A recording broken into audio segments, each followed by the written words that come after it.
మీరు మీ అభిమాన shows and serials TV కన్నా ముందు ఈటీవీ విన్ యాప్ లో చూడండి. Download and subscribe to ETV win app. 99 రూపాయలు మాత్రమే.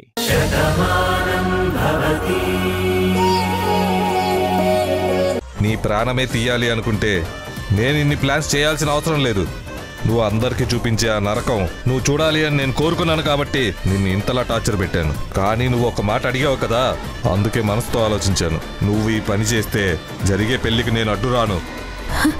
చెప్పు జయ్, ఏం చేయాలో చెప్పు, తప్పకుండా చేస్తాను. డబ్బేమని కావాలా? ఎంతైనా ఇస్తాను. డబ్బే కావాలి అనుకుంటే ఊర్మిళాదేవి గారు నాకు ఎంతైనా ఇస్తా అన్నారు. కొంత ఇచ్చారు కూడా. అందులో కూడా నేను ₹1 ముట్టుకోలేదు. ఆ క్షణాన ఆమెని నమ్మించడానికి తీసుకున్నాను. తర్వాత ఇచ్చారని ఆ డబ్బుని అలాగే ఉంచాను. నేను డబ్బు కోరుకోవడం లేదు. నువ్వు మారావు అని చెప్తున్నావు కదా, ఆ మార్పు నిజమైతే నువ్వు చేసిన తప్పులన్నీ వాళ్ళ ముందు ఒప్పుకో. అప్పుడు నువ్వు మారావు అని నమ్ముతాను. అప్పుడు కూడా కార్తీక్ నీ మెడలో తాళి కడతాను అంటే నేను కూడా నవ్వుతూ ఊరుకుంటాను. ఆ పని చేస్తావా? ఏం మాట్లాడుతున్నావు అజయ్? నేను చేసిన తప్పులన్నీ ఒప్పుకుంటే కార్తీక్ కనీసం నన్ను మనిషిగా నేను చూస్తాడా? ఆ ఇంట్లో వాళ్ళు ఆ గుమ్మల్లోకి నన్ను అడుగు పెట్టనిస్తారా? అది జరిగే పనేనా? చూసావా, ఒకప్పుడు నువ్వు ఎన్ని తప్పులు చేశావో నీకే తెలుసు. మరి ఇప్పుడు నువ్వు మారిపోయాను అంటుంటే ఆ తప్పులు ఒప్పులైపోతాయా? నేను చేసిన తప్పులకి జైల్లో శిక్ష అనుభవిస్తున్నావు. మరి నువ్వు చేసిన తప్పులకి ఏ శిక్ష అనుభవించకుండా నీ జీవితానికి ఒక అదృష్టాన్ని తెచ్చుకుంటాను అంటే నేనెలా ఊరుకుంటాను? అందుకే నీ ప్రతి తప్పు ఒప్పుకోమని చెప్తున్నాను. ఎలా ఒప్పుకోవాలి? ఏమని చెప్పాలి? కార్తీక్ ని పెళ్లి చేసుకోవాలని, భానుని కార్తీక్ ని విడదీయటానికి ఎన్నో ప్రయత్నాలు చేశారని చెప్పమంటావా? నువ్వు చేసింది అదే కదా, మరి ఒప్పుకోవడానికి భయం ఎందుకో? చూడు అజయ్, అప్పుడు నీలిమ ఒక రాక్షసిగా ఆలోచించేది. అందుకే భాను అంతం చూసైనా సరే నా పంతాన్ని నెగ్గించుకోవాలని నేను ఎన్నో ప్రయత్నాలు చేశాను. వాళ్ళిద్దరిని విడగొట్టడానికి ఎన్నో గొడవలు సృష్టించాను. కార్తీక్ మనసు విరిచేయాలని ఇంకా ఎన్నో కుట్రలు పన్నిన నేను నిన్ను మీ అమ్మని కూడా నా ఆటలో పావుగా వాడుకున్నాను. మా మావయ్య నాతో చేయి కలిపి ఎన్నో ద్రోహాలు తలపెట్టాడు. ఆయన కోర్టులో లొంగిపోయి జైల్లో శిక్ష పడినప్పుడు చనిపోయినట్టుగా ఒక డెడ్ బాడీని నేనే క్రియేట్ చేసి అది మా మావయ్య అని నమ్మించి మా మావయ్యని కూడా బయటికి తీసుకొచ్చాను. ఆయన సాయంతో ఎలాగైనా సరే నా కార్తీక్ ని నేను సొంతం చేసుకోవాలని చాలా తప్పులు చేశాను. దానికి ప్రతిఫలం ఏం దక్కింది? మా మావయ్య తన ప్రాణాల్ని కోల్పోయాడు. భాను ఆ ఇంటికి దూరం అయిపోయింది. భాను లేదు అని తెలిసాక నేను చేసిన తప్పులేంటో ఒక్కొక్కటిగా నాకు అర్థమయ్యాయి. ఆ ఇంట్లో వాళ్ళు చూపిస్తున్న అభిమానాన్ని చూసాకే నేను వాళ్ళ విషయంలో ఎంత మూర్ఖంగా ప్రవర్తించానో తెలుసుకున్నాను. అందుకే చివరికి నన్ను నేను మార్చుకున్నాను. ఇప్పుడు నేను పూర్తిగా మారిపోయాను. కార్తీక్ మీద ప్రేమ ఉంది తప్ప ఎవరి మీద బాగా ప్రతీకారాలు లేవు. భాను బతికుంటే ఈ క్షణంలో కూడా వాళ్ళిద్దరినీ కలిపేదాన్ని. కానీ భాను లేదు కదా, శాశ్వతంగా దూరం అయిపోయింది కదా. ఆ ఇంట్లో ఇప్పుడు బాధ మాత్రమే మిగిలింది కదా. మా పెళ్ళైతే వాళ్ళందరినీ సంతోషంగా చూసుకోవాలని, ఆ ఇంట్లో ఆనందం తీసుకురావాలని ఈ పెళ్లి చేసుకుంటున్నాను. దయచేసి ఈ విషయం అర్థం చేసుకో. ఈ నిజాలన్నీ నేను చెప్పానంటే వాళ్ళు నన్ను నమ్మరు. అందుకని చెప్పలేను.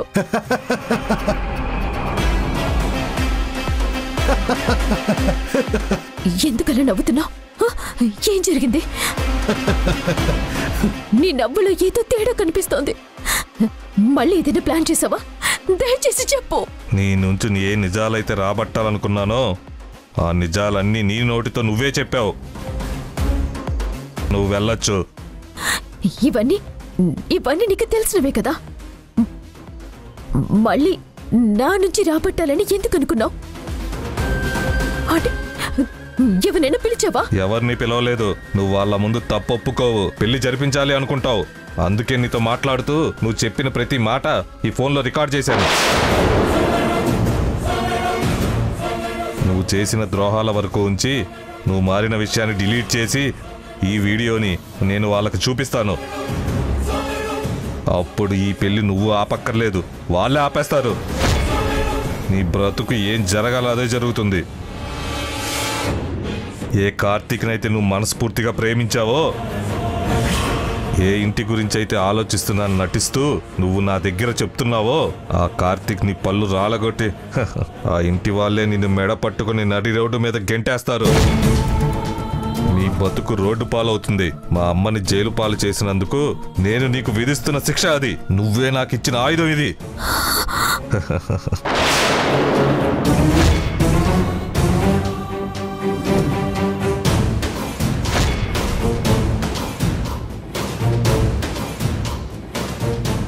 తొందరగా వెళ్ళండి.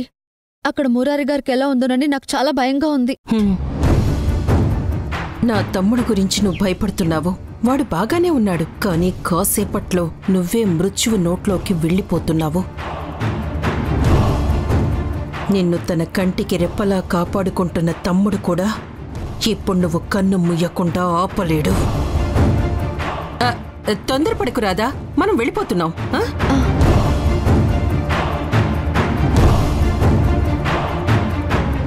అమ్మా, ఊరందరినీ కాపాడే అమ్మవారివి. నీ బిడ్డని నువ్వే రక్షించమ్మా. పాము కరిచిందంటే ఎంత ప్రమాదమో నాకు తెలుసు. మురారి గారికి ఏం కాకుండా నువ్వే చూడు తల్లి.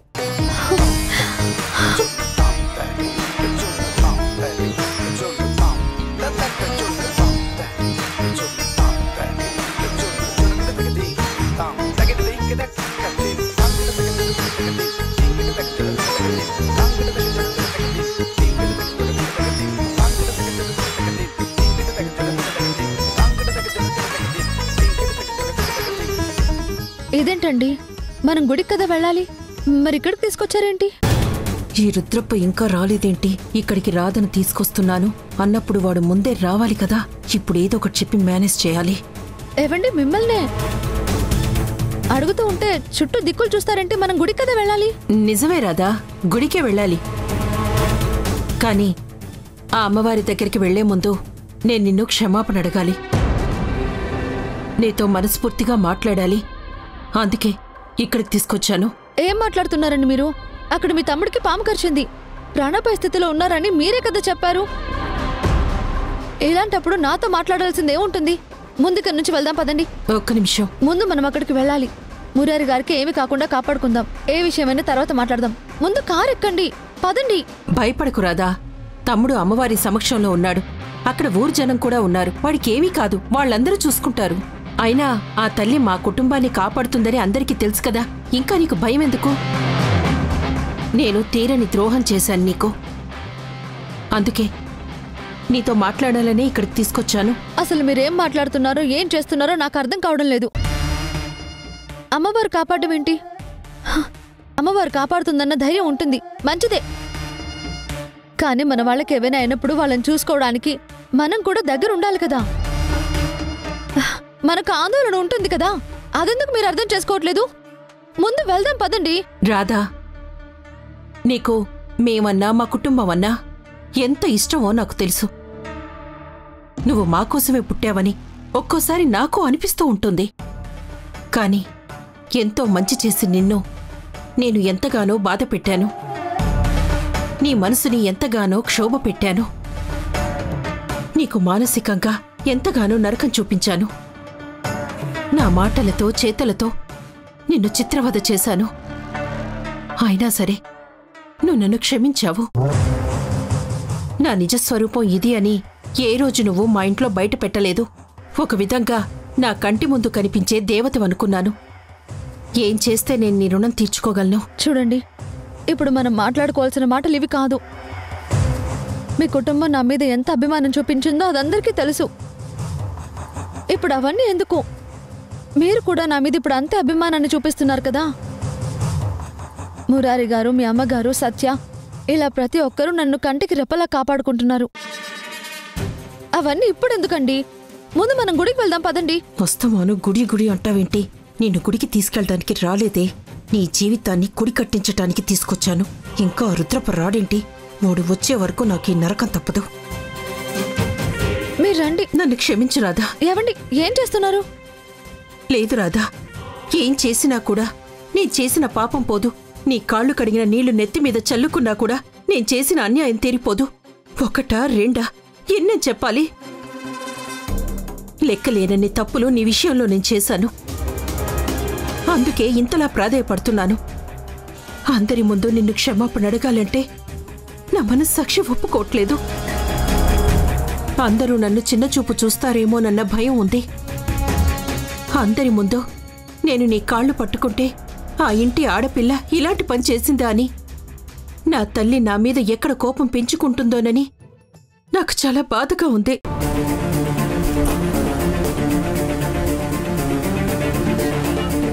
పోనీ నా తమ్ముడు ముందు నిన్ను క్షమాపణ అడుగుదామని అనుకుంటే, అక్క నా రాధని ఇంత బాధ పెట్టావా అని వాడెక్కడ నా మీద కోపం పెంచుకుంటాడోనని భయంగా ఉంది.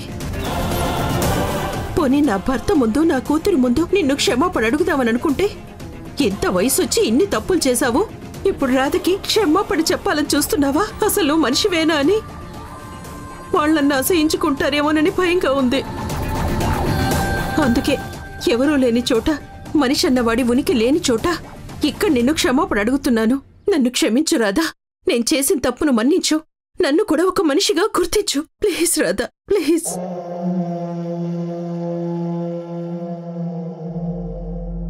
చూడండి, మీరు ఇదంతా దేనికోసం చేశారో నేను అర్థం చేసుకోగలను. మీకు నా మీద ప్రత్యేకంగా పగెందుకుంటుంది చెప్పండి? మీరు మురారి గారికి మీ కూతుర్నివ్వాలి అనుకున్నారు. సత్య మురారి గారి జీవితంలో ఉంటే తన భవిష్యత్తు బాగుంటుందని మీరు ఊహించారు. సత్య పుట్టినప్పటి నుంచి మీరు కన్న కల తను మీ పుట్టింటికి కోడలిగా కావాలి అని. అవును రాధా, నువ్వు బాగా అర్థం చేసుకున్నావు. కానీ నాకు తెలుసండి, మురారి గారు రాధను ప్రేమించారు. తనను ఒకరోజు ఇంటికి తీసుకొచ్చి తనే నా జీవితం అన్నారు. అప్పుడు తట్టుకోవడం ఎంత కష్టంగా ఉంటుందో నేను ఊహించగలను. మీ కూతురు జీవితంలోకి ఇంకో అమ్మాయి వస్తుందంటే ఏ తల్లి తట్టుకోలేదు. ఆ కోపంతోనే మీరు ఇదంతా చేశారని నేనెప్పుడూ అర్థం చేసుకున్నాను. మీ మీద నాకు ఎలాంటి కోపమూ లేదు. దయచేసి ముందు మనం ఇక్కడి నుంచి వెళ్దాం పదండి. చాలు రాధా, నువ్వు చెప్పి నీ మాట చాలు. నువ్వు నన్ను క్షమించావు అనటానికి ఇంతకు మించి నిదర్శనం ఇంకేమీ లేదు. కాని నువ్వెంత గొప్పదానివో రాధా. నువ్వు దేవతవి రాధా. ఎందుకంటే మనిషి అనేవాడికి కోపం ఉంటుంది, పగ ప్రతీకారాలుంటాయి. అన్యాయం చేసిన వాళ్ళ అంతం చూడాలనుంటుంది. పగలు ప్రతీకారాలు పెంచుకుంటే మానవత్వం నశించిపోతుంది. మనిషి అనేవాడి మనుగడే కరువైపోతుంది. తప్పు చేయని మనిషి అంటూ ఉండరు. కానీ ఆ తప్పు కావాలని చేశారా, అనుకోకుండా చేశారా, అపోహతో చేశారా అన్నది తెలుసుకోవాలి. అలా తెలుసుకుని అర్థం చేసుకున్న రోజు క్షమాపణ మాత్రం ఉంటుంది. అక్కడ పగకి ప్రతీకారానికి ఎలాంటి స్థానం ఉండదు. చెప్పాను కదా, మనుషులెవరూ ఇలా మాట్లాడలేరు. దేవతలు మాత్రమే ఇలా అర్థం చేసుకుంటారు. రాక్షసుల్ని కూడా కరుణించేవాళ్లు దేవుళ్ళే అవుతారు. నా కంటికి నువ్వు దేవతలా కనిపిస్తున్నావు. ముందు వెళ్దాం పదండి. దేవత అందరికీ కనిపించకూడదు రాధా. కేవలం ఫోటోల్లో విగ్రహాల రూపంలోనే ఉండాలి. అందుకే నిన్ను పైలోకాలకి పంపించి ఫోటోలో మాత్రమే నీ రూపాన్ని ఉండేలా చేస్తాను. ఇంకా రుద్రప్ప రాలేదేంటి? అజయ్, నీ కాళ్ళు పట్టుకుంటాను ప్లీజ్. నీకు దండం పెడతాను. ఆ వీడియో మాత్రం నాకు ఇచ్చేసాయి ప్లీజ్. ఇప్పుడు నా జీవితాన్ని నాశనం చేయొద్దు ప్లీజ్ అజయ్. నువ్వు ఆ వీడియో పంపించావంటే నా పరిస్థితి అంతా తలకిందులైపోతుంది. అజయ్ ప్లీజ్ అజయ్. కుదరదు నీలిమా. ఇన్ని రోజులు ఏ ఆధారం కోసమైతే ఎదురు చూశానో ఈ రోజు ఆధారం నువ్వే ఇచ్చావు. తెలివిగా నిన్ను మాటల్లో పెట్టాను. చాలా తెలివి తక్కువగా నువ్వు చేసిన ప్రతిదీ ఒప్పేసుకున్నావు. ఇంత గొప్ప బ్రహ్మాస్త్రాన్ని నేనెలా వదిలేస్తాను? ఈ ఫోన్లో ఉన్న మెమరీ కార్డుని నేనెప్పటికీ భద్రంగా దాచుకుంటాను. ముందు వాళ్ళకు పంపించేస్తే ఆ తర్వాత సంగతి వాళ్ళే చూసుకుంటారు. ఉండు, ఇప్పుడే సెండ్ చేస్తాను. వద్దు అజయ్ ప్లీజ్ అజయ్, వద్దు అజయ్ ప్లీజ్ అజయ్, నా మాట విను ప్లీజ్ అజయ్.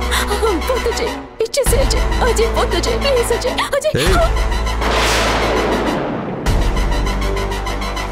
నీకు తల్లి పెడతాను అజయ్ ప్లీజ్ అజయ్ వద్దు అజయ్ పంపించొద్దు అజయ్ అజయ్ ఏయ్ చెప్పాను కదా నిన్ను క్షమించడం జరగదు అని. ఏమనుకుంటున్నావు నా గురించి? నేను ఒకప్పుడు రౌడీనే కానీ నన్ను మనిషిగా మార్చింది భాను అక్క. ఆ అక్కకి నేను ద్రోహం చేస్తానని నువ్వు ఎలా అనుకున్నావు?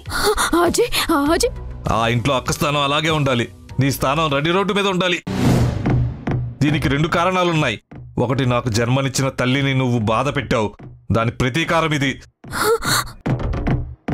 2, నా జీవితం గురించి మంచి మాటలు చెప్పిన వ్యక్తిని నువ్వు ఏడిపించావు, ఆ శిక్ష కూడా నువ్వు అనుభవించాలి.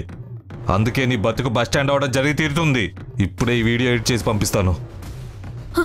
ప్లీజ్ అజయ్ నా మాట విను అజయ్ అజయ్ అజయ్ ప్లీజ్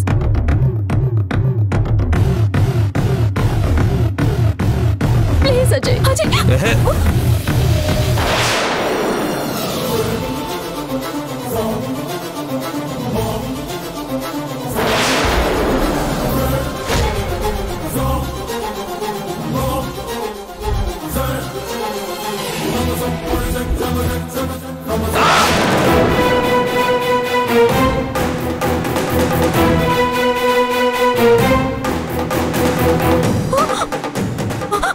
అజయ్ అజయ్ అజయ్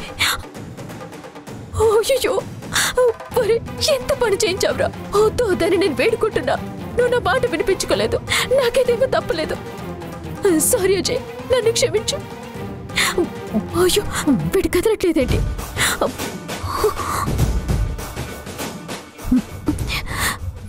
ముందు ఈ వీడియో ఎవరికి దొరకకూడదు, మెమరీ కార్డ్ తీసేయాలి.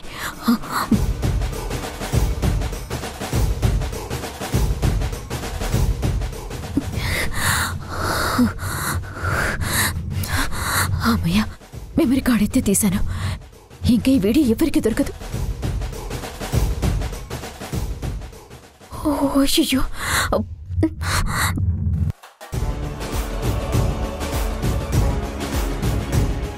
హలో అంబులెన్స్, ఇక్కడ ఒక వ్యక్తి పడిపోయినాడు, అన్కాన్షియస్ పొజిషన్ లో ఉన్నాడు, ప్లీజ్ త్వరగా రండి. అడ్రస్ వచ్చేసి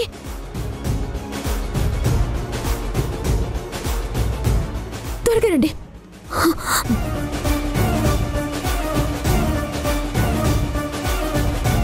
అమ్మయ్య ఇక్కడెవరూ లేరు, జరిగిన విషయం ఎవరికి తెలీదు. అజయ్ అంబులెన్స్ వస్తుందిరా, నీకేమి కాదు, నన్ను క్షమించు. సారీ.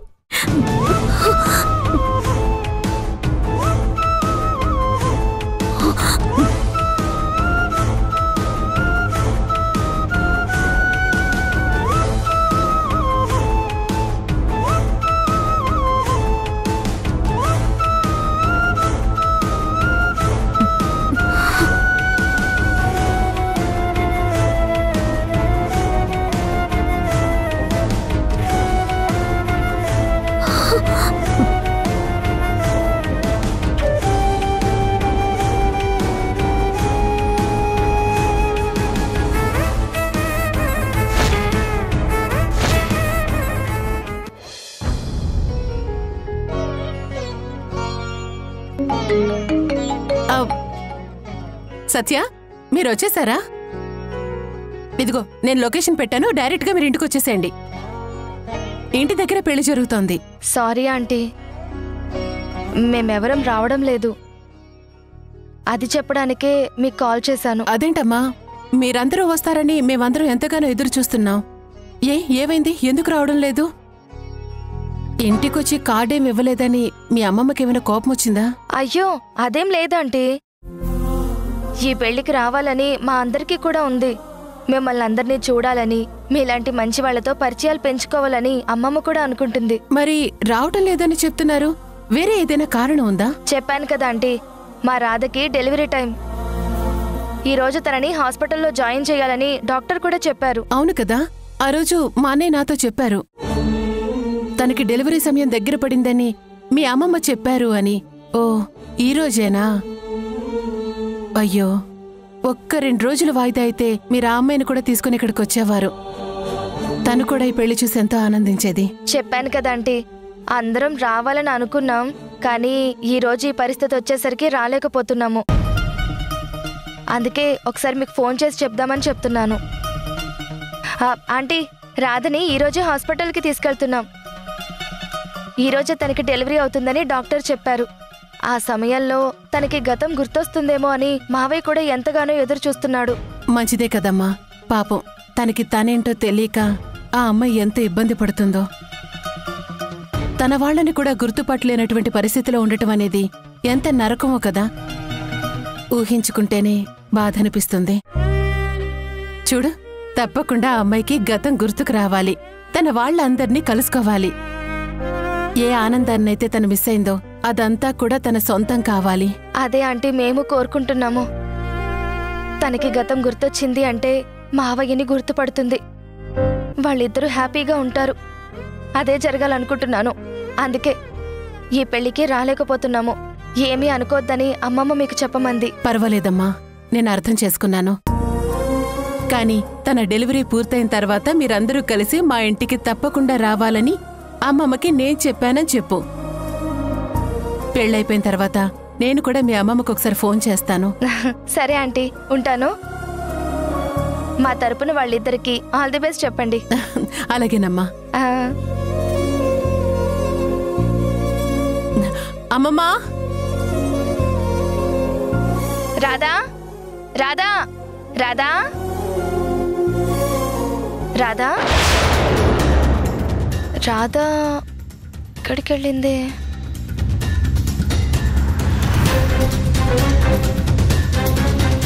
రాధా రాధా జ్యోతి, రాధ ఎక్కడుంది? మావయ్య వచ్చేస్తూ ఉంటాడు. తను రెడీ అయిందా లేదా? రాధమ్మ ఇందాకటి నుంచి కనిపించట్లేదమ్మా. ఎక్కడుందా అని వెతుకుతున్నాను. జయా, రాధ కనిపించకపోవడం ఏంటి? మీ అమ్మ ఎక్కడే? జయమ్మ గారు కూడా లేరమ్మా. ఇద్దరు ఇంట్లో లేరమ్మా. నేను చూశాను.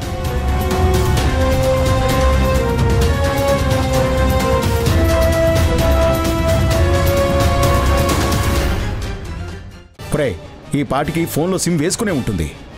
ఫోన్ చేయరా. అమ్మ గదిలో ఇంకో సిమ్ ఉండడం ఏంటి? ఫోను మాట్లాడింది అంటే మనం వెళ్ళిపోవచ్చు.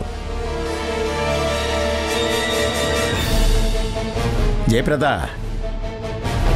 రాధను తీసుకొని మనం అనుకున్న ప్లేస్కి వచ్చేసావు కదా. సత్య, ఏంటి, ఏమైంది? రాధని రుద్రప్ప ఎత్తుకుపోలేదు మావయ్య. అమ్మే రుద్రప్పతో చెయ్యి కలిపింది.